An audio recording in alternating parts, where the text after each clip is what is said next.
Te quiero preguntar a vos, Gabriel, ¿cómo estás viendo esto? Parece que hay que ver dos niveles, ¿no? Lo que está a la vista del público es un vodevil, que por ahí es la parte más entretenida y la menos importante.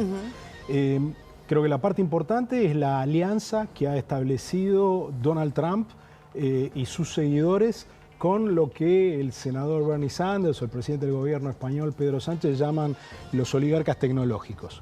Y esta ruptura personal entre Musk y Trump no significa una ruptura de esa alianza. O sea, eso es una de las primeras cosas que hay que mirar con detenimiento, porque por debajo del ruido de nueces hay que ver cuán significativo resulta esto. Obviamente hay una empresa en particular que ya ha pagado el costo de que Musk esté en el gobierno, porque la pérdida de valor bursátil de SpaceX y Tesla está asociada a la bajísima popularidad que tenía como funcionario gubernamental Musk y obviamente, como se señalaba recién, aquí vamos a seguir viendo fluctuaciones y probablemente los que tengan que estar más preocupados en todo el planeta por esto que está sucediendo son los accionistas de Tesla.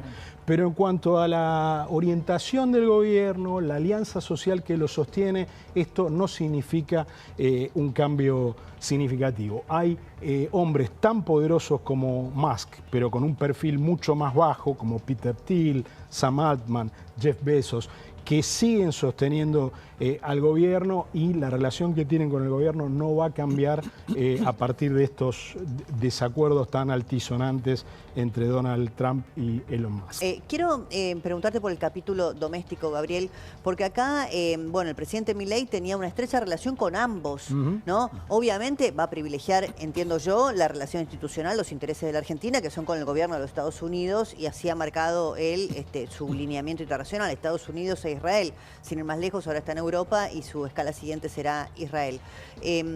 Pero qué delicado equilibrio tendrá que hacer. Lo lógico sería que se priorice la relación intergubernamental, como sugerías vos, Débora, aunque Milei tiende a llevar la política exterior dándole un peso muy grande a las relaciones personales. Recordemos que la mayoría de los viajes al exterior del presidente Milei no han sido viajes de Estado, han sido visitas privadas. Entonces, estamos en un momento muy peculiar de la política exterior argentina, donde el presidente le da mucho peso a las relaciones personales. Es lógico que lo que debería preservarse aquí es la relación intergubernamental y aquí de ninguna manera esta situación pone en riesgo el control del gobierno por parte de Donald Trump y por lo tanto debería ser obvio cuál es la relación que debería preservarse. Bueno, decía yo, preservará su relación personal de una manera quizá menos expuesta Milei que hasta ahora, ¿no? Sería para no lastimar, digo, la relación con Trump. Sería lo prudente porque también hay que recordar que la salida de Musk del gobierno, hace más de una semana ahora, inicialmente fue una salida pacífica y se explicaba sobre todo porque Musk, para una administración que es bastante impopular, de las más impopulares a esta altura del mandato en los últimos 40 años, tenían Musk al más impopular de sus funcionarios, con lo cual había una posibilidad de que los dos ganaran con la salida del gobierno de Musk, porque existía la posibilidad, y de hecho eso se verificó inmediatamente cuando él sale del gobierno, de una recuperación del valor accionario de SpaceX y de Tesla, y al mismo tiempo Trump sacándose de encima una mochila pesada en términos de opinión. Débora, recordar que Donald Trump fue nombrado el titular del Departamento de Eficiencia Gubernamental de los Estados Unidos, o sea, el hombre que, yo te diría, a hoy, no pudo utilizar la motosierra que sí puede utilizar aquí Federico Sturzenegger. Claro que ese es uno de los grandes problemas Milei que ha tenido decía, la gestión de Elon Musk. exportamos el modelo claro, para poder entender echó 280.000 personas. Sí, echó 280.000 personas, pero pequeño, muchos más estados, que la población de algunos países. Echó muchas personas, pero muchos estados reaccionaron con amparos en función de las medidas que fue tomando Trump. Los Estados Unidos no es Argentina. Sí, ahí lo que es importante es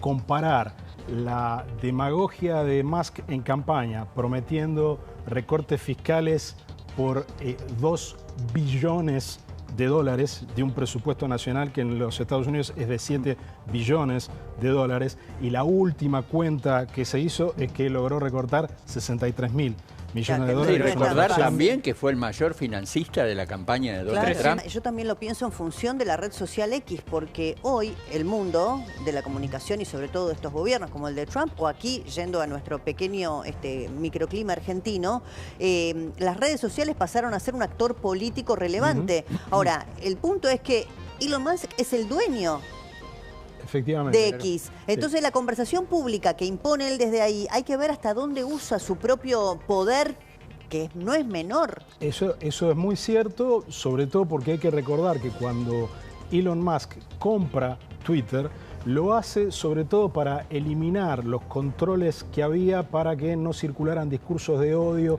para que no pudieran medrar en las redes los sectores de extrema derecha. Al llegar a la cabeza de la compañía, lo primero que hace es eliminar todas las formas de moderación y bueno, habría que preguntarse, aunque sería muy contradictorio Sí, con no, la ellos ideología querían del como propio licuar Musk la si agenda vuelve hacia woke. atrás. Quería No, sumar era- algo. Además, Débora, que hay una metamorfosis, digamos, dentro de la historia de Donald Trump, que es un demócrata que después pasa a ser republicano. Claro, Gabriel exactamente. lo ¿Qué podrá decía? explicar bien a ¿Qué esto. Sí, decías? nunca fue un político demócrata, fue un donante demócrata. Cuando se lanzó a Cuando la era política... Las donaciones eran para el ya Partido claro. Demócrata. ya era republicano, pero yo querría señalar dos cosas. Es útil la analogía con lo que podría pasar en el gobierno argentino si determinadas personas claves se enfrentaran.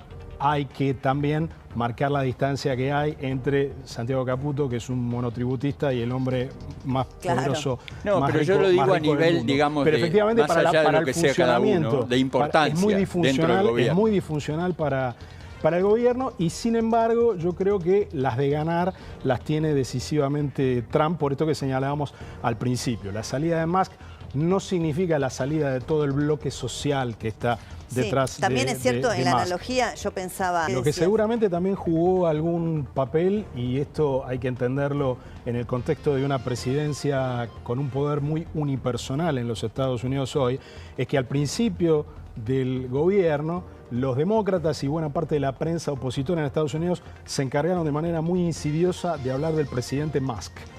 Y la salida de Musk, que no se adecua al libreto que le sugirieron para una salida pacífica, le da también a Trump la oportunidad de cobrarse personalmente un poco esto, ¿no? Digamos, que se hablara de presidente Musk fue algo que obviamente estaba dirigido a irritar profundamente al presidente de los Estados Unidos. Otra vez, perdón, el paralelismo. Un poco pienso en la cabeza de Milei con Villarroel, que él cree que ella tiene un proyecto personal, político personal, ¿no? En la Victoria presidente y hace una cartelería que apareció ni bien asume Milei y eso rompió la relación. Efectivamente, y aquí lo que parece romperla, además de todas estas cuestiones importantísimas como los contratos gubernamentales, los nombramientos en la NASA, etcétera, lo que resultó disonante fue que después de la conferencia de prensa en el Salón Oval, que estamos viendo allí en la imagen, donde se escenificó una salida completamente pacífica, al día siguiente